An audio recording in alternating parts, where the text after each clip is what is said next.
Pues primero voy a contextualizar a quienes nos escuchan. Normalmente el fiscal general de la Nación es elegido de una terna que hace el presidente de la República, es decir, el presidente presenta 3 nombres y la Corte Suprema de Justicia elige entre esos 3 nombres quién va a ser el fiscal general de la Nación. Pues aprobaron en comisión primera, y esto es lo que me parece más extraño de todo, es que se revierte el proceso, es decir, que la Corte Suprema de Justicia ahora postula 3 nombres y que de esos 3 nombres el presidente de la República va a elegir el fiscal general de la Nación. Esto me parece que es supremamente peligroso para Colombia. Primero, por el equilibrio de poderes, Vicky, porque imagínense que entonces ahora en la función de investigación, que es la que hace la Fiscalía, más la de acusación, que también la hace la Fiscalía, la va a tener también la Corte Suprema de Justicia, que además es la casación, es decir, el juzgamiento en última instancia de los procesos penales. Se integra todo en un solo producto. Lo segundo, imagínense que hoy tenemos una Corte Suprema de Justicia que se juzga a sí misma y que se elige a sí misma y que ahora va a elegir el fiscal general de la Nación. Y un proyecto que también votaron en el día de ayer decide que al fiscal general de la Nación también lo va a juzgar la Corte Suprema de Justicia. Mejor dicho, estamos creando un monstruo donde el nuevo dueño, presidente, amo plenipotenciario de este país va a ser la Corte Suprema de Justicia. Yo creo que eso rompe cualquier teoría de equilibrio de poderes y es sumamente peligroso para la democracia colombiana. El proyecto es del senador Roy Barreras, que presentó ese proyecto. Yo lo vi pues tan descabellado como tantas cosas que uno ve a veces, pero lo que me sorprendió es que terminó siendo aprobado. Y el segundo, el del juzgamiento del fiscal por la Corte Suprema de Justicia, es del senador Robledo. Entonces sí uno queda como muy perturbado en torno a qué es lo que está pasando y qué es lo que va a pasar, porque imagínense que en Colombia no solamente vamos a tener una Corte Suprema de Justicia que se autoelige, que se autojuzga, sino que además elige el fiscal general para investigar a todos los colombianos. Ellos hacen la casación de todas las decisiones que tomen los jueces, es decir, en última instancia deciden si usted es culpable o no, y finalmente además ellos también van a juzgar penalmente al fiscal. Pues yo ese enredo jurídico no entiendo ni cómo puede suceder, ni cómo nadie en este país está muy preocupado sobre el tema. Una de las cosas más importantes cuando uno diseña instituciones es el equilibrio de los poderes, lo que se llama los frenos y contrapesos. La teoría de Montesquieu, que era básicamente que usted tiene que partir el poder en pedacitos para que nadie tenga un poder absoluto, porque los poderes absolutos se corrompen absolutamente. Tiene la idea de que usted tiene poderes limitados donde unos están controlando a los otros y de esa manera nadie abusa del poder. Pero si usted tiene una institución que además de ser la última palabra en el juzgamiento, es decir, si Jairo le empiezan un proceso penal mañana, lo va a investigar el fiscal que está nombrado por la Corte Suprema de Justicia. Lo juzga un juez, pero si a usted no le gusta la sentencia o a su víctima o presunta víctima no le gusta, puede llegar hasta la casación, que la va a definir también la Corte Suprema de Justicia, que nombró el fiscal. Pero si además el fiscal no hiciera caso, entonces la Corte Suprema de Justicia puede investigar al fiscal general de la Nación. Entonces usted dirá, bueno, pero entonces yo hago investigar a los magistrados de la Corte Suprema de Justicia. Resulta que ellos mismos se investigan a ellos mismos. Entonces nombremos unos magistrados distintos. No, porque ellos mismos se eligen a ellos mismos. Entonces imagínese el tipo de poder que le estamos creando a Colombia. Es una cosa muy peligrosa y muy complicada. Para nadie es un secreto, senadora Paloma Valencia, que el Centro Democrático ha sido muy crítico, o ustedes como senadores muy críticos de la Corte Suprema de Justicia, en los gobiernos del expresidente, entonces presidente Álvaro Uribe, pues hubo unos choques muy fuertes también con la Corte y demás.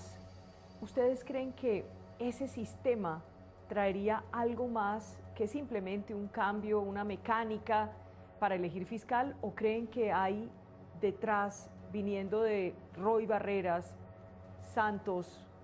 Pues lo digo porque él dice que su único jefe político es Juan Manuel Santos y que lo dice con mucho orgullo.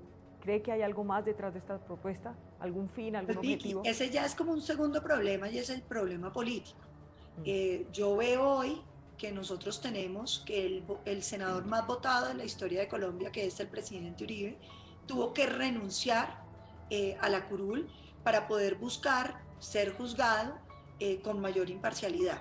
las denuncias que se hicieron desde la defensa del presidente Uribe en torno a la violación de las garantías fundamentales en un derecho penal contra el presidente Uribe son más que evidentes. ¿Esto qué significaría? Que hoy el presidente Uribe está juzgado por la Fiscalía, que tiene una independencia, digamos, mediana de la Corte Suprema de Justicia, porque de todas maneras el fiscal en este país es elegido por la Corte Suprema, pero de terna que presenta el presidente. El siguiente fiscal, Vicky, seamos muy claros, pues sería un fiscal de la Corte Suprema de Justicia. Y por lo tanto, la independencia de la Corte Suprema de Justicia y el fiscal no existiría. Estaríamos hablando de un fiscal que también fue elegido por la Corte Suprema de Justicia de base, porque la terna la haría la Corte Suprema de Justicia. De manera que sí, yo encuentro ahí que puede haber un elemento político muy perturbador y que tendría nombre propio, y es el presidente Uribe. Eso le quería preguntar precisamente, para que nos lo diga claramente. ¿Van por el expresidente Álvaro Uribe? ¿Usted concluye que es esto? Pues hombre, esa es una de las consecuencias que tiene este proyecto. Pero independientemente a que el presidente Uribe no estuviera de por medio, Jairo, yo encuentro que este es un proyecto sumamente grave, porque es que rompe cualquier límite que usted esperaría en el diseño de las instituciones. En los Estados Unidos, el fiscal general de la Nación es elegido democráticamente y no tiene facultades de investigar. Las facultades de investigar las tiene la policía. Yo lo he sugerido aquí muchas veces, que es que la investigación lo haga la policía, la acusación la hace la fiscalía con la información que le da la policía y lo juzga un organismo completamente distinto, que es la rama judicial. En Colombia ya teníamos un híbrido, ¿no? Que es que el fiscal tiene en parte de su elección a la rama judicial, que no debería pasar, pero además tiene las facultades de investigación, es decir, quien manda a chuzar es la rama judicial, pero quien chuza es la fiscalía. Entonces imagínense lo que significa que la rama judicial ahora vaya a decidir a quién chuzar, cuando ellos mismos son los que juzgan. Este es un proyecto a todas luces muy difícil y muy complicado, que está rompiendo cualquier equilibrio de poderes, cualquier derecho fundamental en derecho penal, pero además que en el contexto que estamos hoy, pues me parece señala en contra del presidente Uribe. O sea, y le repito lo que dice Jairo, van por Uribe. Pues esa sería una de las interpretaciones. Si usted quiere ver el la proyecto, interpretación política del asunto, como usted lo políticos, decía. es claro, lo que quieren es una Corte Suprema de Justicia que sea dueña del fiscal, para que en caso de que el caso del presidente Uribe durara más que este fiscal, el fiscal sea de la Corte Suprema de Justicia. Y vuelvo y le pregunto, si siendo Roy Barreras el promotor de esto, pues no es obvio que entonces podría estar detrás Juan Manuel Santos, el acérrimo enemigo de Álvaro Uribe en política. Pues Vicky, yo no he querido hilar tan delgado porque digamos que pero yo trato siempre de no es delgado, Paloma. Le digo que no es delgado, y se lo digo porque aquí en este programa Roy Barreras ha dicho que su único jefe político que él reconoce es a Juan Manuel Santos. Entonces, pues... Claro, fíjese que yo lo que digo es, este proyecto es malo, aún sin las circunstancias del presidente Uribe. Es una cosa inaceptable desde cualquier punto de vista. Jurídico, ¿sí? Simplemente hablando de lo jurídico. Pero cuando uno mira el contexto de polarización y los deseos de meter preso al presidente Uribe, y uno mira cómo se ha venido cayendo a pedazos el montaje contra el presidente Uribe, cómo se ha ido dando cuenta a la ciudadanía de la cantidad de irregularidades que había en el proceso en contra del presidente Uribe. Vicky, cuando usted empezó a revelar el expediente, cómo se empezaron a caer las mentiras de su peso. Le prohíben a usted revelar el expediente. Y entonces la única alternativa de justicia que existía, que era una fiscalía independiente, hoy está amenazada. Entonces, Vicky, yo creo que los colombianos podrán sacar las conclusiones y darse cuenta de lo que está pasando en el país.